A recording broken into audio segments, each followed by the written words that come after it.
আসসালামু আলাইকুম বন্ধুরা, আশা করি আপনারা সকলেই ভালো আছেন। তো বন্ধুরা, আজকে আমরা এই ভিডিওর মাঝে জানতে পারবো মুসলিম সেনাপতি আমরের ন্যায়পরায়ণতা ঘটনা সম্পর্কে। তো বন্ধুরা, বেশি কথা না বলে আজকের মূল ভিডিও শুরু করা যাক। একদিন আলেকজান্দ্রিয়ার খ্রিস্টান পল্লীতে হইচই পড়ে গেল। কেউ একজন গত রাতে যীশু খ্রিস্টের প্রস্তর নির্মিত মূর্তির নাক ভেঙে দিয়েছে। খ্রিস্টান উত্তেজিত হয়ে উঠেছে। তারা ধরে নিল যে এটা একমাত্র মুসলমানেরই কাজ। খ্রিস্টান নেতারা মুসলিম সেনাপতি আমরের কাছে এলো বিচার ও অন্যায়ের কাজের প্রতিশোধের দাবি করতে। অমর সব শুনলেন, শুনে অত্যন্ত দুঃখিত হলেন। ক্ষতিপূরণ স্বরূপ তিনি প্রতিমূর্তি সম্পূর্ণ নতুন করে তৈরি করে দিতে চাইলেন।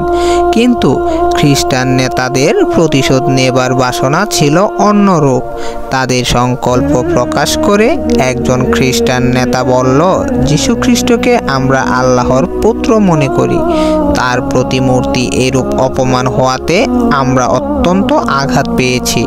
অর্থ এর যথেষ্ট ক্ষতিপূরণ নয়। আমরা চাই আপনাদের নবী হযরত মুহাম্মদ সাল্লাল্লাহু আলাইহি সাল্লামের প্রতিমূর্তি তৈরি করে ঠিক অমনিভাবে অসম্মান করি। এ কথা শুনে বারুদের মতো জ্বলে উঠলেন আমর রাদিয়াল্লাহু তাআলা আনহু। ভীষণ ক্রোধে মুখমণ্ডল উদ্দীপ্ত হয়ে উঠল। কিছুক্ষণ নীরব থেকে নিজেকে সংযত করে নিয়ে তিনি খ্রিস্টান বিশপকে লক্ষ্য করে বললেন, আমার অনুরোধ, এই প্রস্তাব ছাড়া অন্য যে কোনো প্রস্তাব করুন, আমি তাতে রাজি আছি। আমাদের যে কোনো লোকজন নাক কেটে আমি আপনাদের দিতে প্রস্তুত, যার নাক আপনারা চান। খ্রিস্টান নেতারা ও সকলেই এই প্রস্তাবে সম্মত হলো।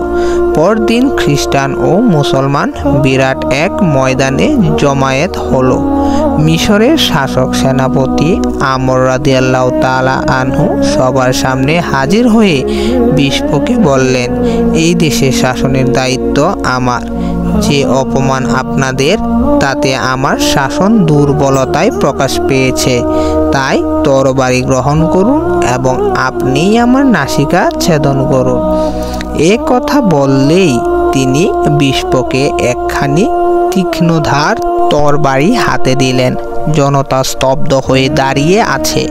এতে খ্রিস্টানরাও স্তম্ভিত হয়ে গেল। চারদিকে থমথমে ভাব। সেই নীরবতায় নিঃশ্বাসের শব্দ করতেও যেন ভয় পায়। সাহসা সেই নীরবতা ভঙ্গ করে একজন মুসলিম সৈন্য এলো। চিৎকার করে বলল, আমিই দোষী।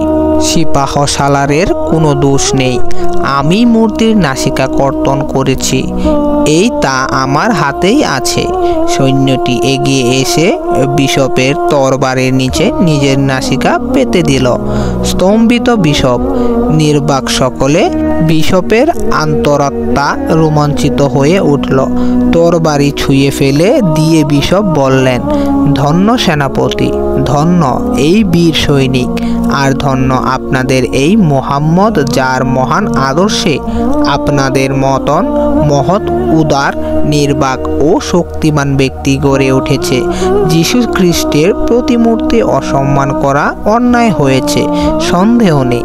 কিন্তু তার চাইতে অন্যায় হবে যদি আজ আমি এই সুন্দর ও জীবনদেহের অঙ্গহীন করি। সেই মহান আদর্শ নবীকেও আমরা সালাম জানাই। তো বন্ধুরা, এই ছিল আজকের মূল ভিডিও।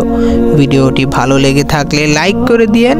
পরবর্তী ভিডিও দেখার আমন্ত্রণ জানিয়ে এখানেই বিদায় নিচ্ছি। আল্লাহ হাফেজ।